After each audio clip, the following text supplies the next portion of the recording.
사랑하는 여러분, 우리 인생의 가장 큰 싸움 중 하나는 악마나 마법사, 혹은 가난과의 싸움이 아닐지도 모릅니다. 우리 중 많은 이들이 싸우는 가장 치열한 전쟁은 바로 자신의 과거라는 감옥과의 싸움입니다. 이 메시지가 여러분의 마음에 하나님의 크신 평안과 위로를 가져다 주기를 진심으로 기도합니다. 잠시 시간을 내어 구독과 좋아요를 눌러주신다면 더 많은 영혼에게 이 희망의 메시지를 전하는 데 큰 힘이 됩니다. 여러분의 그 작은 손길 하나하나에 하나님의 넘치는 축복이 함께하기를 소망합니다. 실수라는 것은 우리 마음의 복도에서 계속해서 메아리치는 속성이 있습니다. 너는 자격이 없어, 너는 가치가 없는 존재야, 너는 회복될 수 없어 라고 끊임없이 속삭이죠. 원수 사탄은 우리를 어제의 죄책감 속에 가두어 둘 수만 있다면 내일의 모든 가능성을 훔쳐갈 수 있다는 것을 너무나도 잘 알고 있습니다. 하지만 똑똑히 들으십시오. 당신을 부르신 하나님은 당신의 과거에 놀라지 않으십니다. 그분은 당신이 걷게 될 모든 잘못된 길, 당신이 씨름하게 될 모든 연약함을 이미 알고 계셨습니다. 그럼에도 불구하고 그분은 당신의 이름을 그분의 생명책에 기록하셨습니다. 과거의 실수로부터 회복될 길이 분명히 있습니다. 수치심에서 회복으로, 후회에서 구속으로 이르는 길이 존재합니다. 당신은 넘어졌을지 모르지만 당신의 인생이 끝난 것은 아닙니다. 시간을 잃었을지는 모르지만 당신의 운명까지 잃은 것은 아닙니다. 오늘 저는 여러분의 영적인 눈을 열어드리고 싶습니다. 당신의 과거가 당신을 설명할 수는 있어도 결코 당신을 정의할 수는 없습니다. 과거의 실수로부터 회복되려면 반드시 이해해야 할 영적인 법칙이 있습니다. 그것은 바로 계속해서 부정하는 것은 결코 정복할 수 없으며 계속해서 숨기는 것은 결코 치유될 수 없다는 진리입니다. 많은 사람들이 자기 역사의 그림자로부터 도망치며 인생을 보냅니다. 충분히 오래 무시하면 고통이 사라지고 그 결과도 없어질 것이라 희망하면서 말이죠. 하지만 억누르는 것은 구원이 아니며 무시하는 것은 치유가 아닙니다. 그리고 부정은 결코 자유가 될 수 없습니다. 회복을 위한 첫걸음은 바로 가혹하고 꾸밈없으며 정직한 마주함입니다. 진실의 거울 앞에 서서 자신의 눈을 똑바로 바라보며 이렇게 말하는 순간입니다. 그래, 내가 그런 실수를 저질렀어. 그래, 내가 잘못된 길로 갔었어. 그래, 내가 하나님의 음성에 불순종했어. 그래, 내가 다른 사람들에게 상처를 줬고 수많은 기회를 낭비했어. 하지만 이 정죄감이 나의 최종적인 정체성이 되도록 내버려 두지는 않을 거야. 많은 이들에게 이 과정이 어려운 이유는 자신의 잘못을 인정하는 것이 곧 스스로를 정죄하는 것처럼 느껴지기 때문입니다. 자신의 과오를 시인하면 영원히 실패자라는 낙인이 찍힐 것이라 두려워하죠. 하지만 하나님의 나라에서는 인정이야말로 변화의 시작입니다. 원수는 비밀과 수치심을 먹고 자랍니다. 그것들이 당신을 침묵의 굴레 속에 가두어 두기 때문입니다. 당신이 계속해서 괜찮은 척하는 한 당신은 자유로워질 수 없습니다. 계속해서 덮으려고만 하는 한 당신은 치유될 수 없습니다. 하지만 그것을 빛으로, 하나님의 빛으로 가져오는 순간 그 모든 족쇄는 끊어지기 시작합니다. 에덴 동산의 아담을 기억하십니까? 그가 죄를 짓자마자 보인 첫 번째 본능은 숨는 것이었습니다. 그는 무화과 나뭇잎으로 몸을 가리며 자신의 실패를 하나님으로부터 감출 수 있다고 생각했습니다. 그러나 하나님은 여전히 동산을 거니시며 그의 이름을 부르셨습니다. 아담아, 내가 어디 있느냐? 그 질문은 위치에 관한 것이 아니었습니다. 그것은 인정을 촉구하는 질문이었습니다. 하나님은 아담이 지리적으로 어디에 있는지 정확히 알고 계셨지만 아담이 영적으로 자신의 상황의 실체를 마주하기를 원하셨습니다. 이것이 오늘날 우리를 대하시는 하나님의 방식입니다. 그분이 모르셔서 묻는 것이 아닙니다. 당신이 그것으로부터 자유로워지기 위해 반드시 그것을 정면으로 마주해야 하기 때문에 물으시는 것입니다. 여러분 중 일부는 한 번도 이름 붙여본 적 없는 상처를 안고 살아가고 있습니다. 수년간 죄책감을 짊어지고 왔지만 변명 없이 하나님 앞에 멈춰서서 그것을 진정으로 고백해 본 적이 없습니다. 친구들에게는 말했겠죠. 상황을 탓하기도 했습니다. 심지어 다른 사람들이 당신에게 저지른 잘못을 지적하며 자신의 행동을 정당화하기도 했습니다. 하지만 단 한 번도 하나님 앞에 홀로 서서 이렇게 말한 적은 없습니다. 아버지 하나님, 바로 저입니다. 제가 그 일을 저질렀습니다. 제가 모든 것을 인정하며 당신의 자비를 구합니다.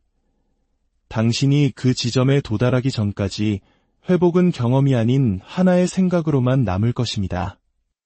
당신의 실수를 인정하는 것이 실수에게 당신을 지배할 힘을 주는 것이 아님을 이해해야 합니다. 오히려 그것은 실수가 가진 숨겨진 힘을 빼앗는 행위입니다. 죄와 실패는 비밀을 먹고 자랍니다. 그래서 성경 잠언 28장 13절은 이렇게 말합니다.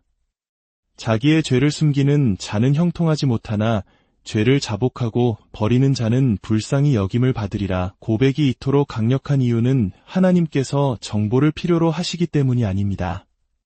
그분은 이미 모든 것을 알고 계십니다. 고백이 강력한 이유는 그것이 어둠의 일들을 진리의 빛 앞에 드러내기 때문입니다. 그리고 빛이 비추는 곳마다 어둠은 그 힘을 잃게 됩니다.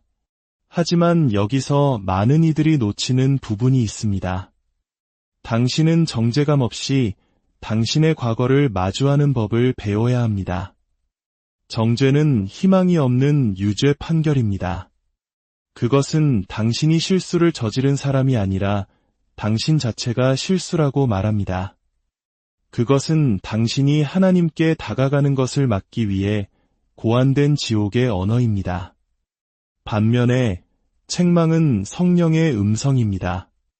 당신을 더 높은 곳으로 부르시며 당신을 파괴하기 위함이 아니라 회복으로 이끌기 위해 잘못을 보여주시는 음성입니다. 책망은 그래, 내가 넘어졌지만 여기 빠져나갈 길이 있다고 말합니다. 정죄는 내가 넘어졌고 넌 영원히 그 모습일 거야 라고 말합니다. 많은 신자들이 과거의 실수에서 회복하지 못하는 이유는 이 두 가지 목소리의 차이를 모르기 때문입니다. 그들은 하나님께서 자신을 정죄하고 있다고 생각하지만 실제로는 원수가 그들의 기억을 무기 삼아 공격하고 있는 것입니다. 형제들을 고소하는 자는 계속해서 당신의 과거를 들추어낼 것입니다. 하나님의 자비를 상기시키기 위함이 아니라 하나님의 자비가 더 이상 당신에게는 적용되지 않는다고 설득하기 위해서입니다. 만약 당신이 그 거짓말을 믿는다면 당신은 기도를 멈추고 믿음을 멈추고 앞으로 나아가는 것을 멈출 것입니다. 당신은 마치 영적인 도망자처럼 하나님께서 여전히 하실 수 있는 일을 바라보는 대신 당신이 잃어버린 것만을 돌아보며 살게 될 것입니다. 이것이 로마서 8장 1절이 그토록 중요한 이유입니다. 그러므로 이제 그리스도 예수 안에 있는 자에게는 결코 정죄함이 없나니 이 구절이 잘못이나 실수나 죄가 없다고 말하지 않는다는 점에 주목하십시오. 정죄함이 없다고 말합니다. 즉, 당신의 과거가 실수로 가득 차 있더라도 일단 당신이 그리스도 안으로 들어와 회개했다면 하늘 법정에는 당신에 대한 유죄 판결 기록이 없다는 의미입니다. 당신은 과거의 무게가 당신의 운명을 짓누르는 것 없이 자유롭게 앞으로 걸어나갈 수 있습니다. 당신이 정죄감 없이 과거를 마주할 때 당신은 당신의 행동을 변명하는 것이 아닙니다. 당신은 단지 수치심이 당신의 삶에서 가장 큰 목소리가 되는 것을 거부하는 것입니다. 당신은 당신의 초점을 실패의 무게에서 하나님의 자비의 무게로 옮기는 것입니다. 그리고 자비는 당신이 저지를 수 있는 어떤 실수보다도 무겁습니다. 자비는 하나님께서 당신의 잘못을 못 본 척하시는 것이 아닙니다. 그것은 하나님께서 당신의 잘못을 가져가 십자가에 못 박으심으로써 그것이 더 이상 당신을 대적하여 말할 권세를 갖지 못하게 하시는 것입니다. 베드로를 생각해 보십시오.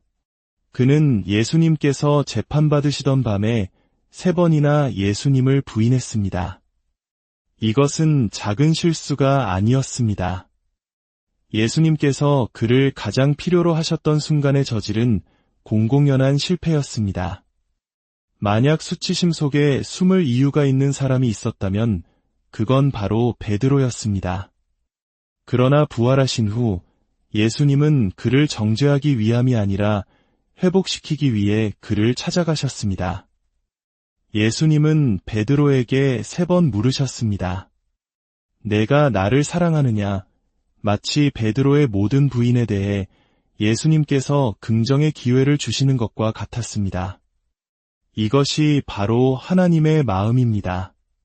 당신이 그분을 부인했을지라도 당신이 정죄감에 빠지지 않고 실패를 인정한다면 그분은 여전히 당신에게 새로운 사명을 맡기실 준비가 되어 있으십니다. 여러분 중에는 관계, 돈, 시간, 기회를 잃게 만든 결정을 내린 분들도 있을 것입니다. 그리고 사실 당신이 지울 수 없는 자연적인 결과들이 있을 수도 있습니다. 하지만 당신이 과거를 바꿀 수는 없어도 과거가 당신의 현재에 미치는 힘은 바꿀 수 있습니다. 당신은 기도와 회개와 믿음 안에서 그것을 마주할 수 있습니다. 당신은 예수님의 피가 당신의 실패보다 더 큰 목소리로 말하고 있음을 알기에 움츠러들지 않고 그것을 바라볼 수 있습니다. 하지만 저는 또한 경고해야 합니다. 정죄감 없이 과거를 인정하기 위해서는 겸손이 필요합니다. 교만은 당신으로 하여금 자신의 잘못을 방어하게 하거나 혹은 그 속에 빠져 죽게 만들 것입니다. 교만은 당신을 너무 완고하게 만들어 잘못을 인정하지 못하게 하거나 혹은 너무 자기중심적으로 만들어 용서를 받아들이지 못하게 합니다. 겸손은 이렇게 말합니다. 저는 죄인이지만 저의 죄책감보다 더 위대하신 하나님을 믿습니다. 그것은 내가 일어나 아버지께로 돌아가리라고 말했던 탕자의 겸손입니다. 그는 자신의 유산을 탕진했다는 사실을 부인하지 않았습니다. 그는 그것을 인정했습니다. 하지만 그는 돼지우리 속에서 자신이 얼마나 끔찍한지를 되뇌며 머물러 있지 않았습니다. 그는 일어나 회복을 향해 걸어갔습니다. 당신은 당신의 과거에 대해 희생자의 입장이 아니라 승리자의 입장에서 말하는 법을 배워야 합니다. 그것에 대해 말할 때 여전히 노예로 묶인 자가 아니라 구속받은 자로서 말하십시오. 간증은 죄를 영화롭게 하기 위함이 아닙니다. 그것은 죄로부터 구원하시는 하나님을 영화롭게 하기 위함입니다. 만약 당신의 과거가 여전히 하나님과의 현재 관계보다 더 강력하게 들린다면 당신은 아직 그분의 자비의 비단에서 그것을 온전히 마주하지 못한 것입니다. 때로는 당신의 과거를 마주하는 것이 당신이 상처를 준 사람들을 마주하는 것을 요구할 수도 있다는 점을 기억하는 것도 중요합니다. 때때로 인정의 일부는 가능하다면 배상을 하는 것입니다. 이는 용서를 얻기 위한 방법이 아닙니다. 용서는 은혜로 주어지는 것이기 때문입니다. 이는 회개와 진실성을 보여주는 방법입니다. 훔쳤다면 돌려주고 거짓말을 했다면 바로잡으십시오. 누군가에게 상처를 주었다면 진심으로 사과하십시오. 모든 사람이 당신의 사과를 받아주지는 않을 것입니다. 하지만 순종은 그들의 반응에 관한 것이 아니라 당신이 하나님과 올바르게 정렬되는 것에 관한 것입니다. 이 과정은 항상 편안하지만은 않을 것입니다. 초대받지 않은 기억들이 되살아나 당신을 다시 죄책감 속으로 끌어들이려는 순간들이 있을 것입니다. 하지만 그럴 때마다 당신은 그 기억들에 진리로 답하기를 선택해야 합니다. 그래, 그런 일이 있었지. 그래, 내가 틀렸었어. 하지만 나는 더 이상 그 사람이 아니야. 예수님의 피가 나를 위해 말씀하셨고 하나님 앞에서 나의 기록은 깨끗해졌어. 시간이 지남에 따라 정죄의 목소리는 그 힘을 잃을 것입니다. 왜냐하면 당신은 더 이상 과거로부터 도망치지 않기 때문입니다. 당신은 승리 안에서 그 위에 서 있기 때문입니다. 당신의 영혼 속에 이 그림을 그려보십시오. 당신의 과거를 하나의 그림자라고 상상해 보세요. 그림자가 그토록 크고 위협적으로 보이는 이유는 빛이 당신 뒤에 있을 때 그것이 당신 앞에 드리워지기 때문입니다. 하지만 만약 당신이 돌아서서 빛을 마주한다면 그림자는 당신 뒤로 떨어집니다. 이것이 바로 당신이 하나님의 진리를 향해 돌아설 때 일어나는 일입니다. 당신 과거의 그림자는 뒤로 물러나고 당신은 한때 당신이었던 존재의 기억에 걸려 넘어지지 않고 앞으로 걸어나갈 수 있습니다. 그러므로 회복을 향한 여정은 이 대담하고 거의 저항에 가까운 결심에서 시작됩니다. 나는 내 과거를 마주할 것이다. 나는 내 실수를 인정할 것이다. 하지만 그것들이 나를 소유하게 하지는 않을 것이다. 나는 변명 없이 고백하고 절망 없이 회개하며 다시 그 속에 살지 않으면서 기억할 것이다. 나는 하나님의 자비가 내 죄책감보다 더 크게 말하게 할 것이며 그분의 진리가 원수의 고소를 잠잠하게 하고 그분의 은혜가 내 과거가 결코 가질 수 없다고 말했던 미래로 나를 이끌게 할 것이다. 하나님의 나라에서 가장 해방적이면서도 동시에 가장 저항받는 현실 중 하나는 하나님께서 완전하게 용서하기를 원하신다는 진리입니다. 많은 사람들이 이론적으로는 하나님의 용서 능력을 믿지만 개인적으로 그것을 받아들이는 데는 어려움을 겪습니다. 그들은 자신의 상황이 그 규칙의 예외라고 생각합니다. 다른 사람들은 깨끗해질 수 있지만 마음속 깊은 곳에서는 자신의 죄가 너무 깊고 너무 추하고 너무 반복적이거나 혹은 너무 수치스러워서 진정으로 지워질 수 없다고 의심합니다. 이 거짓말은 하나님께서 그들을 자유롭다고 선언하신 지 한참 후에도 수많은 사람들을 죄책감에 묶어둡니다. 용서는 협상이 아닙니다. 그것은 선물입니다. 그것은 당신의 고행이나 눈물, 혹은 다시는 실패하지 않겠다는 약속으로 얻어지는 것이 아닙니다. 그것은 십자가 위에서 이루신 그리스도의 완성된 사역으로부터 흘러나옵니다. 예수님께서 다 이루었다고 말씀하셨을 때 그분은 시적인 표현을 하신 것이 아니었습니다. 그분은 하늘 법정에서 법적인 판결을 선포하신 것입니다. 과거, 현재, 그리고 미래의 모든 죄가 그분 위에 놓였습니다. 그리고 당신을 향했던 진노가 그분 안에서 온전히 만족되었습니다. 이것은 하나님께서 당신을 불쌍히 여기시기 때문에 용서하시는 것이 아니라는 의미입니다. 당신의 죄에 대한 형벌이 이미 완전히 지불되었기 때문에 그분이 당신을 용서하시는 것입니다. 그래서 우리는 하나님의 용서를 받기 위해 그분과 동의해야 합니다. 이것은 간단하게 들리지만 영혼의 가장 깊은 싸움 중 하나입니다. 당신은 그분이 내가 너의 죄를 다시는 기억하지 아니하리라고 말씀하실 때 그분이 진심으로 그렇게 하신다는 것을 믿어야 합니다.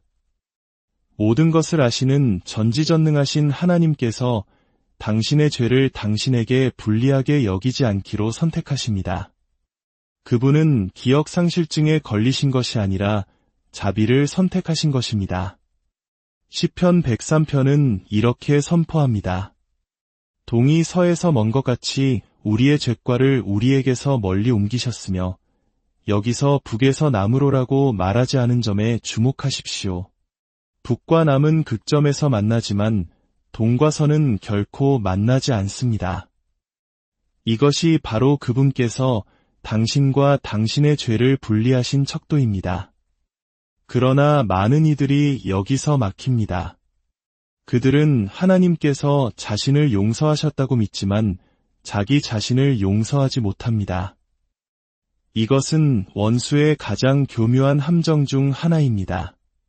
만약 원수가 당신이 하나님의 사면을 받는 것을 막을 수 없다면 그는 당신을 스스로의 간수로 만들려고 할 것입니다. 당신은 마치 집행유예를 받은 것처럼 끊임없이 당신의 실패를 되새기고 스스로의 자격을 박탈하며 하나님께서 이미 당신의 기록에서 지워버린 것에 대해 스스로를 벌하며 살게 될 것입니다. 자기 자신을 용서하지 않는 것은 미묘한 형태의 교만입니다. 그것은 하나님, 당신의 판결만으로는 저에게 충분하지 않습니다. 당신께서 저를 의롭다고 선언하신 것을 알지만 저는 저 자신을 죄인으로 여기겠습니다. 라고 말하는 것과 같습니다. 그것은 당신의 기준을 하나님의 자비보다 위에 두는 것입니다. 그리고 당신이 현재의 범죄자처럼 행동한다면 결코 미래로 담대하게 걸어 들어갈 수 없기 때문에 그것은 당신을 묶어둘 것입니다. 다윗 왕을 보십시오. 밧세바와의 죄 이후 그는 나단 선지자와 마주했습니다. 다윗은 흥정하거나 책임을 전가하거나 변명하려 하지 않았습니다. 그는 단지 내가 여호와께 죄를 범하였노라고 말했습니다. 그러자 나단은 여호와께서도 당신의 죄를 사하셨나니 라고 답했습니다. 여전히 자연적인 결과는 있었지만 영적으로 그 문제는 해결되었습니다. 다윗은 이것을 너무나 깊이 이해했기에 그는 여전히 하나님의 선하심과 자비를 선포하는 시편을 계속해서 쓸 수 있었습니다. 여러분 중 많은 이들은 깨끗해졌다는 느낌을 받기 위해 같은 죄를 수백 번 고백했습니다. 하지만 고백은 하나님을 설득하여 용서하게 하는 것이 아닙니다. 그것은 그분이 그리스도를 통해 이미 행하신 일에 동의하는 것입니다. 일단 당신이 회개하고 그 죄에서 돌이키면 그것은 용서받은 것입니다. 만약 당신이 계속해서 기도 중에 그것으로 돌아간다면 당신은 더 거룩해지는 것이 아니라 하늘이 이미 닫아버린 사건을 다시 열고 있는 것입니다. 그러니 자신에게 이렇게 선포하십시오. 나는 용서받았다. 나는 깨끗해졌다. 나는 과거의 내가 아니다. 내 과거는 더 이상 나를 붙들지 못한다. 예수님의 피가 내 삶에 대해 더 좋은 것을 말씀하신다. 믿음은 들음에서 나며 때로는 당신의 마음이 그것을 믿을 때까지 하나님께서 말씀하신 것을 스스로 선포하는 것을 들을 필요가 있습니다. 과거의 실수로부터 회복하는 것은 용서받고 치유받고 지혜를 얻었다고 해서 완성되는 것이 아닙니다. 만약 당신이 용서와 통찰력을 얻기만 하고 당신의 삶에 구조적인 변화를 가져오는 데 실패한다면 당신은 이전에 당신을 상처 입혔던 똑같은 순환 속으로 다시 빠져들게 될 것입니다. 용서는 하나님과의 관계를 회복시키지만 훈련은 당신의 미래를 보존합니다. 자비는 당신을 구덩이에서 끌어내주지만 지혜는 다시 그곳에 빠지지 않는 법을 알려줍니다. 그리고 관계는 그것이 경건하든 해롭든 당신의 회복을 강화하거나 방해합니다. 당신은 내적인 훈련과 외적인 올바른 관계 없이는 온전히 회복될 수 없습니다. 훈련은 당신이 있는 곳과 하나님께서 당신을 데려가고 싶어 하시는 곳 사이의 다리입니다. 훈련은 하나님께서 주신 자유를 보호하는 일관된 습관을 만드는 것을 의미합니다. 그것은 당신의 삶을 그분의 뜻과 일치시키는 일상, 경계, 우선순위를 세우는 것입니다. 그것은 화려하지 않으며 종종 평범하게 느껴집니다. 하지만 훈련의 열매는 안정감이며 안정감은 운명이 자라는 토양입니다. 탕자를 다시 생각해 보십시오. 그가 집으로 돌아왔을 때 아버지는 그에게 옷을 입히고 먹이고 아들로서의 자리를 회복시켜 주었습니다. 그것이 자비였습니다. 하지만 만약 그 아들이 예전의 씀씀이, 무모한 생활, 나쁜 친구들에게로 바로 돌아갔다면 그는 다시 똑같은 돼지우리에서 끝나고 말았을 것입니다. 자비는 당신을 구하지만 훈련은 당신을 지킵니다. 훈련은 당신의 마음에서 시작됩니다. 당신의 행동은 당신의 생각에서 흘러나오기 때문에 당신은 당신의 사고방식을 다시 훈련시켜야 합니다. 로마서 12장 2절이 말하듯이 오직 마음을 새롭게 함으로 변화를 받으라. 이 새로움이 없다면 당신은 용서받았을지라도 여전히 옛 사람처럼 생각할 것입니다. 그리고 기도의 훈련이 있습니다. 기도는 종교적인 행위일 뿐만 아니라 하나님의 음성과 뜻에 매일같이 자신을 맞추는 것입니다. 많은 사람들이 하나님을 사랑하지 않아서 실패하는 것이 아니라 유혹이나 혼란의 순간에 그들을 지탱해줄 기도 생활을 유지하지 못했기 때문에 실패합니다. 기도하지 않는 것은 당신의 영적 방어선을 무너뜨리는 것이며 원수는 항상 그 틈을 이용할 것입니다. 하지만 훈련만으로는 충분하지 않습니다. 당신은 또한 올바른 교제로 당신의 삶을 재건해야 합니다. 당신 주변의 사람들은 사다리이거나 함정입니다. 그들은 당신을 운명을 향해 위로 끌어올리거나 당신의 역사 속으로 다시 끌어내립니다. 회복의 시기 이후에 할 수 있는 가장 위험한 일 중 하나는 당신의 몰락을 부추겼던 똑같은 무리로 돌아가는 것입니다. 성경 잠언 13장 20절은 말합니다. 지혜로운 자와 동행하면 지혜를 얻고 미련한 자와 사귀면 해를 받느니라. 지혜는 전염성이 있지만 파멸 또한 마찬가지입니다. 만약 당신의 성장을 소중히 여기지 않는 사람들과 충분한 시간을 보낸다면 당신은 그들의 패턴을 따라 하기 시작할 것입니다. 올바른 교제를 찾는 것은 선택사항이 아닙니다. 그것은 생존 전략입니다. 당신 삶의 올바른 사람들은 당신에게 진리를 말하고 당신을 위해 기도로 덮어주며 스스로도 정직하게 걸어갈 것입니다. 하나님께서 사람을 부르실 때 그분은 결코 그가 백미러를 보며 인생을 살도록 부르지 않으십니다. 하나님의 부르심은 항상 앞을 향하고 이를 향하며 당신이 있었던 곳보다 더 위대한 곳으로 향합니다. 사도 바울은 그의 미래를 망칠 수도 있었던 과거를 가진 사람이었지만 확신에 차서 이렇게 선포했습니다. 오직 한 일, 즉 뒤에 있는 것은 잊어버리고 앞에 있는 것을 잡으려고 표대를 향하여 그리스도 예수 안에서 하나님이 위에서 부르신 부름의 상을 위하여 달려가노라. 앞으로 나아가는 것은 비전에서 시작됩니다. 비전은 단지 멋진 마음속 그림이 아닙니다. 그것은 하나님의 관점에서 본 당신 미래의 신성한 초상화입니다. 비전이 없다면 당신은 항상 익숙한 것으로 돌아가려는 유혹을 받을 것입니다. 그것이 해로울지라도 말입니다. 당신의 미래가 당신의 영혼 속에서 생생하지 않을 때 당신의 과거는 항상 그래야 하는 것보다 더 매력적으로 보일 것입니다. 그러나 비전만으로는 충분하지 않습니다. 그것은 믿음과 결합되어야 합니다. 믿음은 하나님께서 당신에게 보여주신 미래를 구매하는 화폐입니다. 믿음은 당신이 있는 곳과 하나님께서 당신을 부르신 곳 사이의 다리입니다.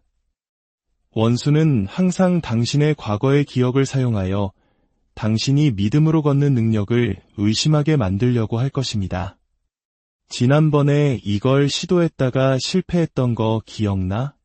내가 너 자신과 다른 사람들을 얼마나 실망시켰는지 기억나? 라고 속삭일 것입니다. 그때 당신은 하나님의 말씀으로 대답해야 합니다. 그래, 기억나. 하지만 그분의 자비가 아침마다 새롭다는 것도 기억나. 그분이 모든 것을 새롭게 하신다는 것도 기억나. 내 안에서 선한 일을 시작하신 이가 그것을 완성하실 것이라는 것도 기억나. 앞으로 나아가는 것은 당신의 고통에 기념비를 세우기를 거부하는 것을 의미합니다. 하나님은 당신의 실패가 헤드라인이 되도록 당신을 구원하신 것이 아닙니다. 그분은 당신의 영광이 간증이 되도록 당신을 구원하셨습니다. 앞으로 나아가는 데는 용기가 필요합니다. 낯선 영역으로 발을 내디딜 용기. 다른 사람들이 당신을 의심할 때 다시 시작할 용기. 당신에 대한 하나님의 평가가 사람들이 붙인 꼬리표보다 더 위대하다고 믿을 용기. 그리고 앞으로 나아갈 때 당신은 감사함의 뿌리를 내려야 합니다. 감사는 믿음을 살아있게 하는 연료입니다. 사랑하는 여러분, 인생은 완벽함으로 이어진 곳고 끊어지지 않은 길이 아닙니다. 우리가 가지 말았어야 할 길, 되돌리고 싶은 결정, 지워버리고 싶은 계절들이 있습니다. 하지만 하나님의 자비는 우리의 최악의 실패보다 깊고 그분의 지혜는 우리의 가장 고통스러운 후회보다 위대합니다. 당신의 과거는 하나님이 당신의 구속자이실 때 당신의 감옥이 아닙니다. 수치심의 목소리가 당신 삶의 마지막 장을 쓰게 하지 마십시오. 어제의 실수가 내일의 가능성을 정의하게 두지 마십시오.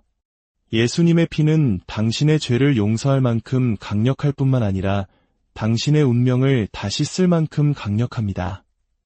그분은 단순히 깨진 그릇을 깁는 것이 아니라 그것들을 새롭고 더 강하고 이전보다 더 가치 있게 만드십니다. 당신이 이것을 진정으로 믿는다면 당신은 죄책감의 잿더미에서 일어나야 합니다.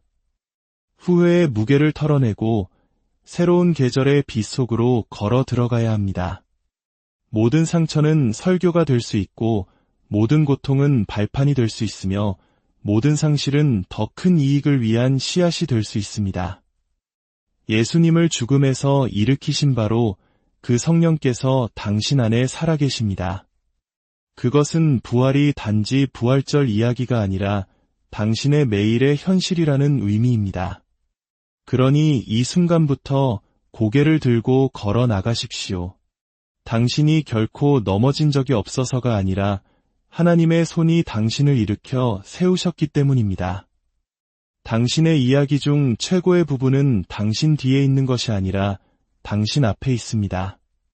과거가 당신을 설명할 수는 있어도 결코 당신을 정의할 수는 없습니다.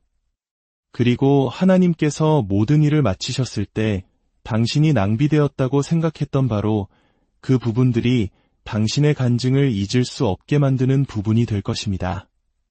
지금이 회복할 때입니다. 지금이 재건할 때입니다. 지금이 일어설 때입니다. 당신의 미래가 기다리고 있습니다. 가서 담대함으로 그것을 맞이하십시오. 하나님의 크신 은혜와 평강이 여러분 모두와